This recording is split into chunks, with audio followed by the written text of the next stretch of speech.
Good morning সবাইকে। তো আজ বহুদিন পরে একটা ব্লগ নিয়ে চলে এসেছি। এটা ছিল লাস্ট মানডের ভিডিও।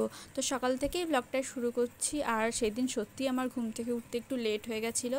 আর বাইরের পরিবেশটা দেখো কি ঝকঝকে। তো আমি সকালবেলা ব্রেকফাস্ট হিসেবে শুধুমাত্র 1 কাপ ছাতুই খেয়েছিলাম। তো তারপর স্নান করে রেডি হয়ে মাকে নিয়ে বেরিয়ে গেলাম বাজার করতে। তো কী কারণে বাজার করতে যাচ্ছি সেটা জানতে হলে পুরো ব্লগটা দেখতে হবে। তো প্রথমেই চলে এসেছিলাম ব্যাংকে, এখানে কিছু কাজ ছিল আমার। তো প্রায় 1.5 থেকে 2 ঘন্টা লাইন দেওয়ার পরেও ঠিকমতো কাজ মিটল না। তো আমরা চলে এসলাম একটা কাঁসা পিতলের দোকানে। আর এখানে দেখো কি সুন্দর গোপালের মূর্তিগুলো। আমাকে ভিডিও করতে দেখে দোকানদার দাদাটা বলল, এই দেখো দাদাগিরির ট্রফি, এটাও ভিডিও করে নাও তুমি। তো তোমাদেরকেও একটু দেখিয়ে দিলাম।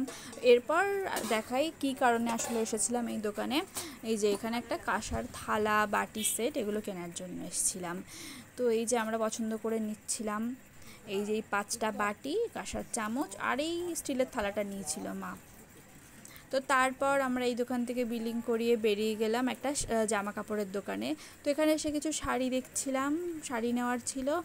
আর যেই কারণে আসা আসল, সামনে আমার বোনপুর অন্নপ্রাশন।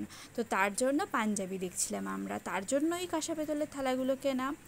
তো এখানে পাঞ্জাবি দেখছিলাম, কোনোগুলো সাইজ হয় তো কালার পছন্দ হয় না, কোনোগুলো কালার পছন্দ হয়ে যায় তো সাইজ হয় না।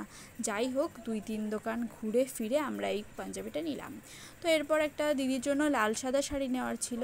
তো অনেক শাড়ি দেখার পরে একটা বেগমপুরি নিলাম।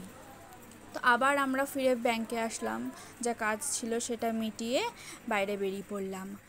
তো অনেক দিন ধরে একটু পেস্ট্রি খাওয়ার ইচ্ছা হচ্ছিল, সময় পাচ্ছিলাম না বাজারে আসার। তো যাই হোক চলে আসলাম। তো এইখান থেকে নিয়ে নিলাম আমার পছন্দ মতো 2টো পেস্ট্রি। এবার চলো বাড়ি যাওয়া যাক। বাড়ি যাওয়ার রাস্তায় একটা খুব পছন্দের জিনিস দেখতে পেলাম। তো এখানে একটা কাকু ময়ূরের পালক বিক্রি করছিল। আর আমার যেহেতু ভিডিও করতে এইসব জিনিসগুলো খুব দরকার লাগে, তো পছন্দ মতো 2টো নিয়ে নিলাম। আর এখানে আমি মাকে বলছিলাম, যাই হোক করো ময়ূরের পালকগুলো কিন্তু তুমি ভেঙো না। তো এইভাবে অটো থেকে নেমে হাঁটি হাঁটি পায়ে বাড়ি চলে আসলাম। এরপর বাড়ি এসে লাঞ্চ করলাম। আজকে লাঞ্চে কিন্তু আমার খুব পছন্দের খাবার ছিল ডাল, আলুর চোখা আর সর্ষে ইলিশ, যেটা আমি রান্না করেছিলাম। ও সন্ধ্যাবেলার দিকে একটু পেস্ট্রি খেলাম, এই যে বাটারস্কচ আর চকলেট ফ্লেভার। তো তোমাদের কোন পেস্ট্রি পছন্দ সেটা জানাতে কিন্তু একদমই ভুলো না। এরপর রাতে ছিল আমার টিউশন পড়ানো। তো আজকের ব্লগটা কেমন লাগলো তোমরা অবশ্যই কমেন্ট করে জানিও। আর